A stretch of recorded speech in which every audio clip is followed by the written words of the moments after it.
It's Friday, the 20th of December, 2024. Welcome to the Fast 5 Business News by Fear and Greed, where we give you the top 5 business stories you need to know in just 5 minutes. I'm Michael Thompson, and good morning, Sean Aylmer. Good morning, Michael. Sean, 5 big stories to get through in just 5 minutes. Story number 1, the ASX tumbled by as much as 2% yesterday, following Wall Street, after the US Fed downplayed the chances of several rate cuts in the world's most important economy. It was a rough day all round. The 11 sub-indices ended lower. The tech stocks were hit hardest. It began on Wall Street when the US Federal Reserve cut the official interest rate by 0.25 percentage points, but said 2 further cuts rather than 4 are likely next year. Chair Jerome Powell said the Fed was going to be more cautious in the future. That sent the S&P 500 tumbling 3%. The point here, maybe inflation hasn't quite been slayed as we thought. The reaction locally was swift. US-focused companies got hit hardest. That includes James Hardie, Pro Medicus, Zipco, Qantas. They all dropped markedly. By the close, the market was down 1.7% to 8,168 points. And Sean, it wasn't just equity markets that got hit, was it? It was pretty widespread.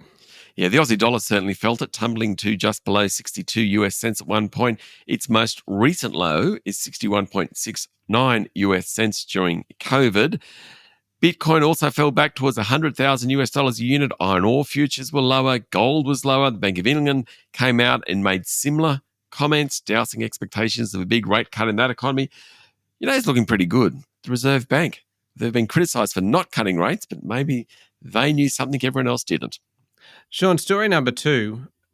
One company that didn't fall yesterday, certainly didn't fall, was Mesoblast. Its share price went the other way. It jumped more than 50% in one day.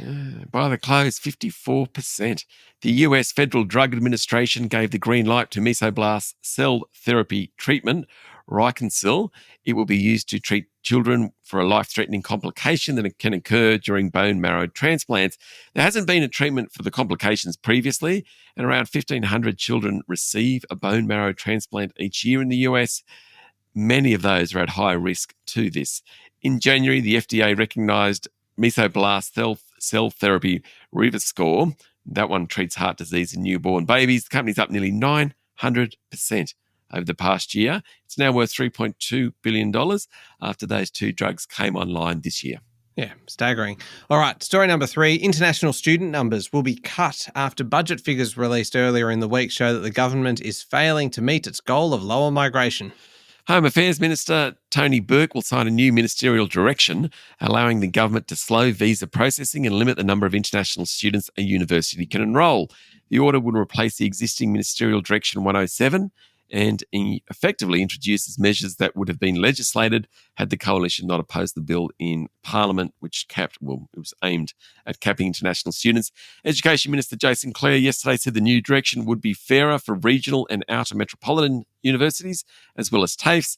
Under Ministerial Direction 107, lower risk universities, including the major group of 8 institutions, were given priority in a bid to weed out less ethical providers and education agents looking to lure students who were unable to support themselves. Story number 4, Sean. The aviation route between Sydney and Melbourne is once more the 5th busiest in the world, according to data group OAG. And it's a profitable route, according to OAG, because of the strong corporate demand from flights between Australia's 2 big cities. There are 9.2 million seats on the Sydney-Melbourne route in 2024. The top performing city pair was in Korea, Jeju to Seoul. That had 14.2 million seats, equating to almost 39,000 daily seats, according to a report in The Australian. Only 2 of the top 10 routes in the world were outside of Asia, being Sydney-Melbourne and Jeddah-Riyadh, which ranked as the 6th busiest. 3 of the top 10 routes were in Japan. OAG expects demand for air travel to remain strong. Now, corporate travel demand will gradually recover. That's compensating from any loss driven by revenge spend travellers. You know, we all travelled when we came out of COVID. That's slowing down, but corporate travel's picking up. Final story. Story number 5. Prawns and oysters, Sean, are pretty standard fare at Christmas, but there is a new style of seafood expected on tables next week. Sashimi. Yes, so there are big sales at the moment of kingfish, tuna and Atlantic salmon, fish that often feature in traditional Japanese raw seafood platters. They're in hot demand, and retailers say it's all about sashimi. A report in the Fin Review says the Sydney fish market, the largest in the country, expects to sell more than 350 tonnes of seafood. That's the equivalent of about 3.5 blue whales in 36 hours of round-the-clock trading before Christmas morning. It includes 120 tonnes of prawns and close to 70,000 dozen oysters. Another one, Michael, before we leave, David Jones is reporting big sales of the Christmas pudding. So that's back as well. Sean, I used to work next to the Sydney fish markets. Did you? I can vouch for the extraordinary traffic jams that you would encounter heading into the Sydney fish markets in the lead into Christmas. So I do not doubt these figures, though I've never seen somebody try and cart away 3.5 blue whales. It's quite an intriguing image, that one, isn't it? Yes. All right, there we go. The top 5 business stories in 5 minutes. Thank you very much, Sean. Thanks, Michael. It is Friday, the 20th of December 2024. Remember to hit follow on the podcast, and if 5 minutes isn't enough, you can find our longer daily show called Fear and Greed wherever you listen to podcasts. I'm Michael Thompson, and that was the Fast 5 Business News by Fear and Greed. Have a great day.